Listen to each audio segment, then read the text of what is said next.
از نکم تب خاطینم ویگاس کارم دلیت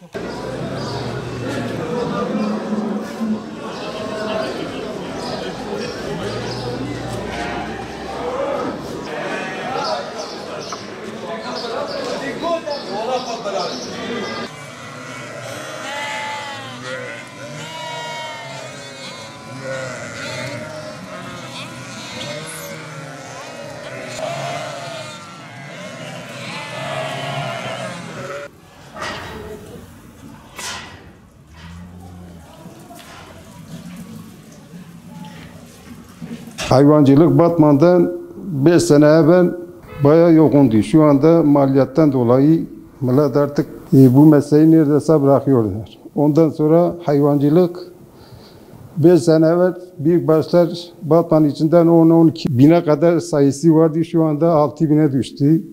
Küçük başlar 35 bine düştü. Daha evvel 50-60 tane 60 bin küçük baş vardı. Hayvancılık gittikçe maliyeti yükseliyor, kar payı az kalıyor. Ondan sonra millet bırakıyor, gidip tekstilde ya da metropollerde çalışıyorlar.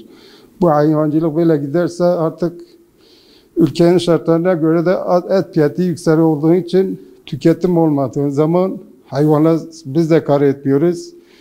Arpa ya da yem olarak da gittikçe pahalıdır. Atıyorum sama, kırmızı sama şu anda 14 bin lira neredeyse altına yarışıyor. Ton başı 14 bin liradan kırmızı sama bulamıyoruz. Saman, beyaz sama aynen öyle 4 bin. Arpa 10 bin. Yem torbası 600 bin liraya çıktı, 600 liraya çıktı.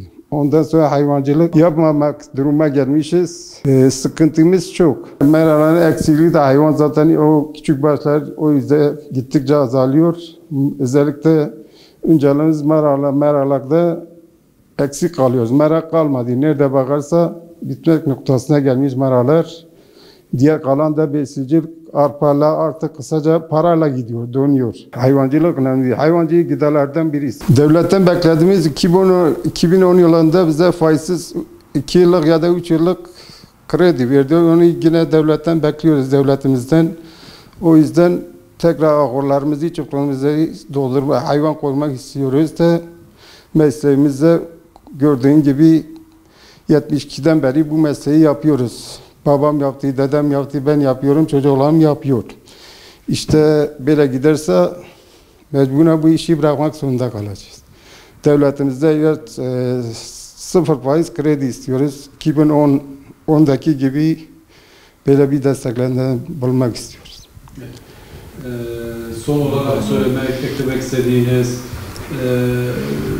hayvan fiyatları artarsa hayvan et fiyatları da düşer mi? Bununla ilgili ne söyleyeceksiniz? Hayvan fiyatları artarsa et fiyatları düşmez. Et fiyatları gördüğün gibi mozotla, elektrikle, işçilikle, orada sigortalı böyle gittikçe artıyor. Maliyeti arttığın zaman şu anda atıyorum ben kalkaz et 380'de kasaplara veriyorum. Kasapta 550'ye veriyor. Ben kar edemiyorum. İnan ki geçen sene de bu fiyatlarımı tamam ucuzlasın da ama tek taraflı olmasın. Karşılıklı olsun, atıyor. Bir destekleme olduğun zaman elektrikten, gazda nedir? Akıt yakıttan, işçilikte sigorta primi olsun böyle bir destekleme istiyoruz devletten.